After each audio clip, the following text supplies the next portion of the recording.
see, it's a strange question, because who would say entertainment is bad? I mean, I wouldn't say entertainment is bad. Because I think David Foster Wallace himself is conflicted on this idea, because in the E Unibus Plurum essay, he's constantly throughout like, by the way, I'm not bashing on TV. Like, I actually find the people who, condescend on television to be very annoying people, and he sort of cringes at that kind of outlook. But on the other hand, surely a life in which our whole lives and time are dominated by it. Because in the essay, I think the statistic he brings up is people watch TV for like 6 hours a day, and even if that's not accurate, between social media and internet and TV, it's low-key probably somewhere around there. But this is where the it's kind of corny, but the middle way, right? The Buddha, the middle way. It's just it's moderation and balance in all things. It's not something like we should not get rid of entertainment altogether. What the problem is, I think, is when we don't have that willpower, when it becomes almost, because like we were talking about, entertainment is a form of addiction,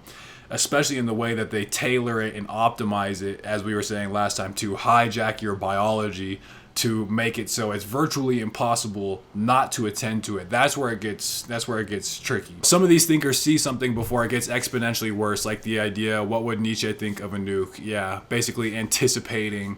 That's the sign of all great thinkers, I think, is when they're in some degree prophetic. And that actually comes back to what we were saying with that stupid, we gonna be clowning on bro for the rest of time. The one that said, what's the point of reading 1984 or Brave New World? They didn't happen yet. It's like, this is precisely why, because it's prophetic, and you can use that as like a cultural sort of, a class consciousness level of understanding to predict like these kinds of things, or realize that it's happening, so you're not just driven to a complete mental stupor and the entertainment and like just wake up. And these are one of the devices, fiction, to help you wake up and just realize your actual position. Millions of man hours per day spent consuming. That's a good way of framing it. And it's just like, what would we be doing before all this? I'm reminded of like a Walter Benjamin quote. I forget what it is, but it's like, boredom is the bird which broods creativity. And so many, see, again, this is why the science shit is important, because it's like, pretty sure it was Newton, but he was like home, he was basically home on university break, and he was bored,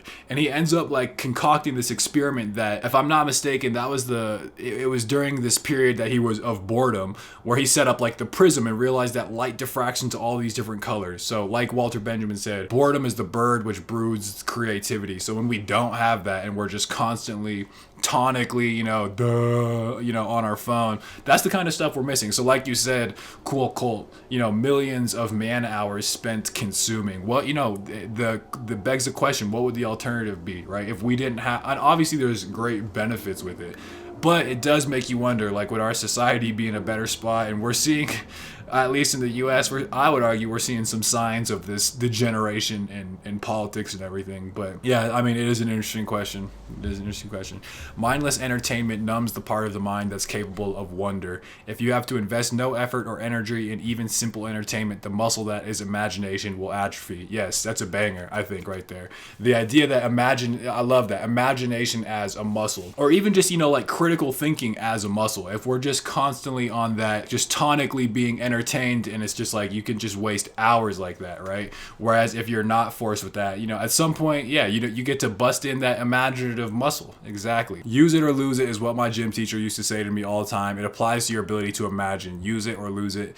People are losing it. Yes, absolutely. And it's funny you guys say that, and I kind of like foreshadow this whole thing with science stuff, but that's like one of the key things you learn in neuroscience. It's called like Hebbian learning. Neurons that fire together wire together. In other words, use it or lose it. And the muscles we are using now are just more and more tying us to our phone, and the muscles that lead to, like someone else said, wonder and the capacity to think deeply about things and insight and creativity, all those muscles are being, as you also said, atrophied. Imagine this show were running on American TV, and I were sitting in this hotel watching it. Okay, we've got this pointy-headed, nerdy guy talking about this stuff, or I've got, Pamela Anderson running on a beach.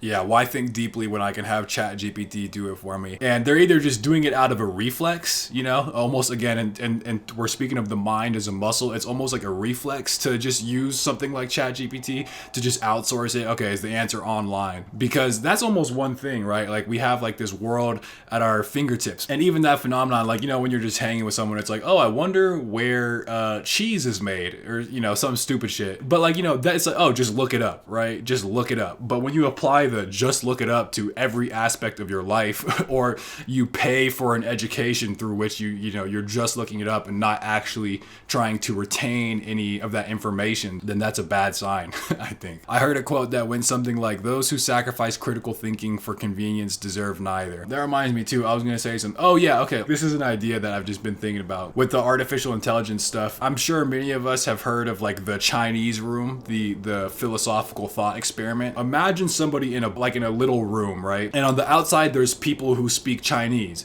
And the way this room works is they submit a little slip, right? Like a little conversation, almost like a ChatGPT prompt, you could say. But then they slip it in, and the person on the inside has no idea how to read Chinese, but there's all these huge handbooks that say, you know, when you see these symbols string together, output such and such string of symbols. And so to the person on the outside, it looks like you can maintain this whole conversation, but the person on the inside is doing nothing, you know, the whole time they don't know Chinese, right? They are just responding to this input, providing an output. And I think that's where a lot of us are, you know, ChatGPT in this case is the handbook of, like, you know, how to respond to certain things. People just get input. They don't think a thing in their brain. They just use something like ChatGPT as a crutch for their thinking, and then, you know, output whatever the ChatGPT answer is. Half the time they won't even read that shit. So I don't know. There seems like an analogy there with like the Chinese room.